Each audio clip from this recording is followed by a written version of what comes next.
Protein हम सबके लिए ज़रूरी है। ऐसा नहीं है कि खाली जो बॉडी बिल्डर्स हैं, एक्सरसाइज कर रहे हैं, एथलीट्स हैं, उनके लिए नहीं, सबके लिए। एक हेल्दी एजिंग के लिए हम सबको प्रोटीन की ज़रूरत है। Welcome back guys, how are you doing? आज की वीडियो में हम प्रोटीन की बात करेंगे। आई मीन प्रोटीन सप्लीमेंटेशन की बातें, क्या इंपॉर्टेंस है, किसको लेने चाहिए, इसके मिथ्स के भाई क्या नुकसान करता है, क्या ये किडनी के लिए खराब है, या फिर आपके अंकल वगैरह जो बोलते हैं कि नहीं प्रोटीन पाउडर स्टेरॉइड्स होते हैं, बादाम तो हम भी खाते हैं, हमारी बॉडी तो बनती नहीं है, तुम स्टेरॉइड्स लेते हो। तो इस बारे में कुछ एडुकेशनल टाइप ऑफ बातें करेंगे। देखो, सबसे पहली बात, प्रोटीन जो है ना, प्रोटीन खाली बॉडी बिल्डिंग मसल बिल्डिंग के लिए नहीं है। ऑल्दो मसल बिल्डिंग के लिए है, क्योंकि मसल बिल्डिंग का मतलब खाली बॉडी बिल्डिंग नहीं होता है। हम सब की मसल बिल्डिंग होती है नॉर्मल डेज में, स्पेशली ग्रोइंग टाइम में, एंड हमारी फिजिकल एक्टिविटी के हिसाब से हमारी मसल्स अडॉप्ट करती रहती हैं। एक एज के बाद हमारे मसल मास में नेचुरल रीजन से डिक्लाइन आने लग जाता है। वो डिक्लाइन अब बहुत जल्दी आने लग गया है बिकॉज हमारी फिजिकल एक्टिविटीज़ कम हो गई हैं, हम ज़्यादा कंफर्टेबल हो गए हैं, हम बेकार की बातों में ज़्यादा बिलीव करने लग गए हैं। सो मसल मास को बिल्ड करने के लिए, बचाने के लिए प्रोटीन की ज़रूरत होती है। आपकी स्किन को हेल्दी रखने के लिए प्रोटीन की ज़रूरत होती है। माइक्रो लेवल पे भी प्रोटीन की बहुत ज़रूरत है। सेल को अपनी लाइफ में अपने आप को हेल्दी रखने के लिए, इन लेमन लैंग्वेज, प्रोटीन की ज़रूरत होती है। हमारी मोस्टली जो इंडियन डाइट है वो प्रोटीन में डेफिशिएंट होती है, इसमें प्रोटीन की मात्रा कम होती है। सो कोई भी सप्लीमेंटेशन के हिसाब से प्रोटीन का सप्लीमेंट भी डाइट की कमियों को दूर करने के लिए करा जाता है। अब आपको विटामिन डी की कमी है एंड आप नेचुरली पूरी नहीं कर पा रहे हो, तो इट्स द बेस्ट, डॉक्टर भी बोलेगा आपको कि विटामिन डी का सप्लीमेंटेशन कर लो। सेम तरीके से हमारी डाइट में प्रोटीन कम है एंड प्रोटीन रिक्वायरमेंट को पूरा करने के लिए डाइट में नेचुरली प्रोटीन ऐड करने के अलावा हम कन्वीनियंस के तौर पे प्रोटीन यूज़ कर सकते हैं। For example way protein. एक चीज़ और जानना ज़रूरी है, बायो अवेलेबिलिटी। बायो अवेलेबिलिटी हर प्रोटीन सोर्स की अलग होती है। बायो अवेलेबिलिटी ये होती है कि आपकी बॉडी कितनी एफिशिएंटली उस प्रोटीन सोर्स को डाइजेस्ट कर सकती है और एब्जॉर्ब कर सकती है और फाइनली यूटिलाइज कर सकती है। अच्छी क्वालिटी जिसकी प्रोटीन होगा, इसकी हाई बायो अवेलेबिलिटी होगी, उसका utilisation and absorption rate almost 100 होगा एंड लो प्रोटीन सोर्सेज का कम होगा। हमारे प्रोटीन जो है अमाइनो एसिड से बना होता है एंड इसमें जो सबसे इम्पॉर्टेंट रोल प्ले करता है सिग्नल करने के लिए मसल प्रोटीन सिंथेसिस, वो होता है ल्यूसीन। जो वे प्रोटीन होता है उसमें ल्यूसीन का कॉन्सेंट्रेशन प्लांट प्रोटीन्स के मुकाबले काफ़ी ज़्यादा होता है एंड वही इसको ज़्यादा बायो अवेलेबल बनाता है। अब आ जाते हैं वे प्रोटीन पे, जो कि सबसे कॉमनली यूज्ड है, सबसे ज़्यादा हाईली बायो अवेलेबल है, कन्वीनियंट है, इजी टू मिक्स है, टेस्ट भी बेटर करता है। देखो यार, वे प्रोटीन कुछ नहीं होता। जब आप दूध को फाड़ते हो तो पनीर बनता है उससे एंड कुछ पानी रह जाता है। वो जो पानी होता है वो ही वे प्रोटीन है। उसको सुखा के ही वे प्रोटीन बनाते हैं, उसको थोड़ा सा और फिल्टर करके हाई क्वालिटी वे प्रोटीन बनाते हैं। तो नेक्स्ट टाइम कभी पनीर बने तो उसका पानी फेंकना नहीं है, वो ज़्यादा वैल्यूएबल है, उसको रखना है, उसको पीना है। तो वे प्रोटीन आपका हाई क्वालिटी प्रोटीन है, फास्ट डाइजेस्टिंग प्रोटीन है, ल्यूसीन की मात्रा ज़्यादा है, कन्वीनियंट है। सो आई थिंक वे प्रोटीन के बारे में मैंने आपको बता दिया। एंड सारे प्रोटीन पाउडर्स में हाईएस्ट बायो अवेलेबल स्कोर वे प्रोटीन का है। वे प्रोटीन जो है मोस्टली दो तरीके के होते हैं, वे प्रोटीन कॉन्सेंट्रेट और वे प्रोटीन आइसोलेट। वे प्रोटीन कॉन्सेंट्रेट थोड़ा कम फिल्टर्ड होता है, इसमें लैक्टोस ज़्यादा होते हैं, इसमें मोस्टली कैलोरी ज़्यादा होती हैं, मोस्ट लोगों के लिए ये काफ़ी होता है। फिर आता है वे प्रोटीन आइसोलेट। ये वे प्रोटीन कॉन्सेंट्रेट से ज़्यादा महंगा होता है, इसमें पर सर्विंग प्रोटीन ज़्यादा होता है क्योंकि ज़्यादा कॉन्सेंट्रेटेड होता है, ज़्यादा प्रोसेस्ड होता है। इसमें लैक्टोज की मात्रा कम होती है, सो लैक्टोज इंटॉलरेंट लोगों के लिए ज़्यादा सूटेबल है, ये ज़्यादा इजी टू डाइजेस्ट होता है, एंड जो लोग इजी डाइजेशन चाहते हैं या फिर लैक्टोज इंटॉलरेंट हैं, उनके लिए ज़्यादा ज़रूरी होता है। पर्सनली ज़्यादातर लोग कॉन्सेंट्रेट पे ठीक कर सकते हैं, ज़्यादा पैसा खर्च करने की ज़रूरत नहीं है।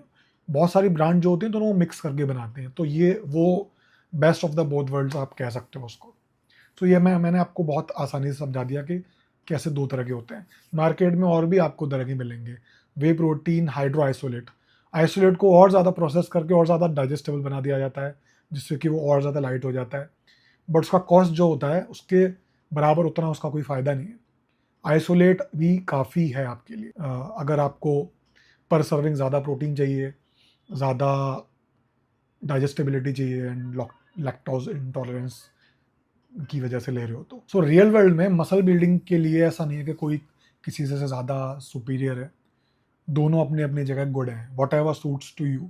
कोई किसी भी स्टडीज़ के हिसाब से ये नहीं पाया गया कि कोई ऐसा ग्रुप है जिसने वे आइसोलेट लिया उसके मसल ज़्यादा बनी, नो मैन, ऐसा कुछ नहीं है। अब आ जाते हैं केसीन प्रोटीन पे, जो कि जब आप दूध को फाड़ते हो तो जो पानी निकल जाता है वो होता है वे प्रोटीन। उसके अलावा जो दूसरा होता है, जो पनीर भी बनता है, वो आपका पनीर ही केसीन प्रोटीन है। तो केसीन प्रोटीन भी आता है, एंड आजकल मैं देख रहा हूँ वे प्रोटीन से ज़्यादा महंगा हो गया, क्योंकि वे प्रोटीन काफ़ी यूज़ में है, डिमांड में है, सप्लाई भी ज़्यादा है, तो वो सस्ता हो गया। But casein protein is bit expensive. मेरे हिसाब से जिन लोगों को कोई ऐसा काम रहता है कि भाई वो खाना नहीं खा पाते एंड वो बहुत लंबा टाइम तक उनको ये चाहिए कि उनका स्लो डाइजेस्टिंग अमीनो एसिड्स की प्रोफाइल मिलती रहे, वो स्पेशल केस में वो ले सकते हैं कि भाई मैंने खाना खा लिया है बट मैं केसिन प्रोटीन भी खा लेता हूँ, जैसे कि सस्टेन्ड रिलीज बनी रहे। इसके अलावा कोई बहुत स्पेशल केस नहीं है। अगर आप बहुत ही ऑप्टिमाइज़ करना चाहते हो अपनी मसल बिल्डिंग को कि भाई मेरी प्रोटीन सिंथेसिस चलती रहे, तो आप सोने से पहले ले सकते हो। ऑल दो I do not use it. मैं बहुत पहले, जब इसका बहुत इन सब चीज़ों का ट्रेंड था, तब मैं लेता था, आई थिंक 12-13 साल पहले। I don't need it. In fact मैं सोने से पहले लास्ट मील जो डिनर लेता हूँ, उसके बाद मैं कोई मील नहीं लेता, जिससे कि मेरी रात में जो है इंसुलिन लो रहे, बॉडी ज़्यादा मेहनत ना करे, मैं डीप रेस्ट में जाऊँ, मेरी ह्यूमन ग्रोथ हार्मोन बढ़े, मेरा टेस्टोस्टेरोन बढ़े। सो मैं वो बेनिफिट ज़्यादा लेना चाहता हूँ। मैं नहीं चाहता कि मेरी बॉडी ओवर वर्क करते रहे रात में भी। बट आप ट्राई कर सकते हो, जिन जो लोग हार्ड गेनर्स होते हैं दे कैन ट्राई। सो ये हो गया केसिन प्रोटीन। अब प्लांट प्रोटीन पाए जाते हैं, लाइक सोया प्रोटीन। ठीक है। सो प्लांट प्रोटीन में सबसे ज़्यादा बायो अवेलेबल जो सोर्स है वो सोया प्रोटीन ही है। तो कुछ जो वीगन लोग हैं वो they can go for soya protein. So normally जो मिथ होता है कि सोया प्रोटीन से आप फेमिनाइज हो जाओगे, तो ऐसा कुछ नहीं है। कंपेयर टू मैंने अभी आपको बताए उनके मुकाबले लूसीन क्वांटिटी थोड़ी सी कम होती है, मेथियोनाइन थोड़ा कम होता है। बट आप बैलेंस डाइट ले लो पूरे दिन में, उसके अलावा ल्यूसीन, उसके अलावा सप्लीमेंट कर रहे हो सोए से, सो वो कहीं ना कहीं कवर अप हो जाता है। बट अगेन इनकी बायो अवेलेबिलिटी वे प्रोटीन और केसिन प्रोटीन के मुकाबले कम है। सो ये तीन तीन मेजर तरीके के प्रोटीन की बात हो गई है। अब कहते हैं पोस्ट वर्कआउट कब लेना चाहिए। तो पहले होता है पोस्ट वर्कआउट वे। ऑल्दो मैं एक्सरसाइज के बाद लेता हूँ, लेकिन अब ये एक स्टडी आ चुकी है कि ऐसा कुछ नहीं है। जो एनाबॉलिक विंडो जिसको बोलते थे कि एक्सरसाइज के तुरंत बाद अगर लोगे वे प्रोटीन तो वो ज़्यादा एनाबॉलिक रहेगा, ज़्यादा प्रोटीन सिंथेसिस होगा, या फिर तब लेना ही लेना चाहिए। It's not mandatory now studies के हिसाब से, बट मैं लेता हूँ बिकॉज इट्स अ रूटीन। मैं एक रूटीन और सिस्टम फॉलो करता हूँ एंड मैं इतना नहीं सोचता, एंड मुझे लेना ही लेना है, तो वाई नॉट आफ्टर वर्कआउट, जब मेरी मसल्स एंड बॉडी थकी हुई है and they want to absorb nutrients. So आप वर्कआउट के बाद ले भी सकते हो, बट ऐसा नहीं है नहीं लिया तो आपने कुछ गलती कर दी। वे प्रोटीन लेना वर्कआउट के बाद बाकी किसी प्रोटीन के मुकाबले कन्वीनियंट होता है। जस्ट स्कूप डालो, shake it and just drink it, it's really easy. अब बात करते हैं हेल्थ के बारे में कि भाई क्या ये किडनी डैमेज करता है। भाई सबसे पहले जो मैं स्टार्टिंग में डिस्क्लेमर देना भूल गया कि अगर आपको कोई मेडिकल कंडीशन है, जैसे कि कोई किडनी डिजीज़ है, कुछ भी तरह का स्पेशल केस है, तो उस केस में अपने डॉक्टर की सलाह से प्रोटीन लो। अगर आप हेल्दी इंडिविजुअल हो, आपकी किडनी अच्छे से काम कर रही है, तो किडनी आपका जो है अच्छे खासे लेवल में प्रोटीन टॉलरेट कर सकते हैं। ऐसा नहीं है कि डिसेंट क्वांटिटी में लोगे तो आपकी किडनी पे कोई ख़राब असर पड़ रहा है। ऐसी कोई स्टडीज़ अभी तक नहीं पाई गई हैं।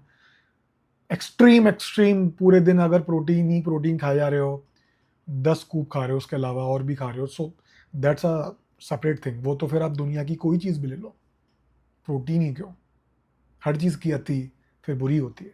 बट हाँ, जो रियल कंसर्न है, जो आपको नुकसान कर सकता है प्रोटीन पाउडर से रिलेटेड, वो है उनका एडल्ट्रेटेड होना, उनका नकली होना, उसमें ऐसी चीज़ें मिली होना जो हेल्दी नहीं है। इसीलिए लैब टेस्टेड प्रोटीन पाउडर्स ही खरीदो। अपने जो ट्रस्टिफाइड चैनल है, जो अपने भाई हैं, वो अच्छा खासा काम कर रहे हैं भाई। उनका वेबसाइट देखो, उनका यूट्यूब चैनल देखो, एंड जो वो लैब टेस्ट में पास कर रहे हैं, वो आप प्रोटीन्स ले सकते हो आप। मैं किसी एक प्रोटीन का नाम नहीं ले सकता क्योंकि this is not a sponsored video, but market में काफ़ी डिसेंट ब्रांड हैं जो आप ले सकते हो, जो क्लीन काम कर रहे हैं। बट खराब ब्रांड से बच के रहना। सो आई थिंक मोटा मोटा मैंने सब कुछ आपको बता दिया है। मैं भी पर्सनली यूज़ करता हूँ बिकॉज मेरे लिए एक बहुत कन्वीनियंट है। मैं अपने मील्स में लेता हूँ, मैं अंडे भी खाता हूँ, पनीर भी खाता हूँ, सोया चंक्स भी खाता हूँ, योगर्ट खाता हूँ, हाई प्रोटीन पनीर, टोफू सब खाता हूँ। स्टिल मैं प्रोटीन पाउडर यूज़ करता हूँ। क्यों करता हूँ? क्योंकि एक तो आपको एक स्कूप में कॉन्सेंट्रेटेड रूप में मिल गया प्रोटीन, एंड उसका ओवरऑल जो है आपके उसके साथ बहुत ज़्यादा कैलोरीज भी नहीं कंज्यूम करनी पड़ रही है। So overall it's very convenient, it's very easy. अगर आप पूरी प्रोटीन अपनी डाइट से पूरी कर सकते हो तो मैंडेटरी नहीं है लेना, बट आपको 1.5 से लेकर 2 ग्राम प्रोटीन पर KG body weight protein consume करना चाहिए। प्रोटीन हम सबके लिए ज़रूरी है। ऐसा नहीं है कि खाली जो बॉडी बिल्डर्स हैं, एक्सरसाइज कर रहे हैं, एथलीट्स हैं, उनके लिए नहीं, सबके लिए। एक हेल्दी एजिंग के लिए हम सबको प्रोटीन की ज़रूरत है। अब चाहे वो सप्लीमेंटेशन के थ्रू लो, नेचुरली लो, दोनों के थ्रू लो, कैसे भी करो, प्रोटीन की पूर्ति बॉडी में होनी चाहिए। प्रोटीन की कमी नहीं होनी चाहिए। प्रोटीन सबसे ज़रूरी है बॉडी में। उससे it's a building block of our body. इससे हॉर्मोन्स रेगुलेट होते हैं ब्रेन फंक्शन के लिए। सो आप इसको अवॉइड नहीं कर सकते। अगर आप पूरा टाइम डाइट को प्लान नहीं कर सकते, आई सजेस्ट कि आप कर सकते हो सप्लीमेंटेशन प्रोटीन पाउडर से, but that too high quality. तो आई थिंक मैंने सारी चीज़ें बता दी हैं। कोई चीज़ रह गई है, let me know in the comments. मिलते हैं नेक्स्ट वीडियो में।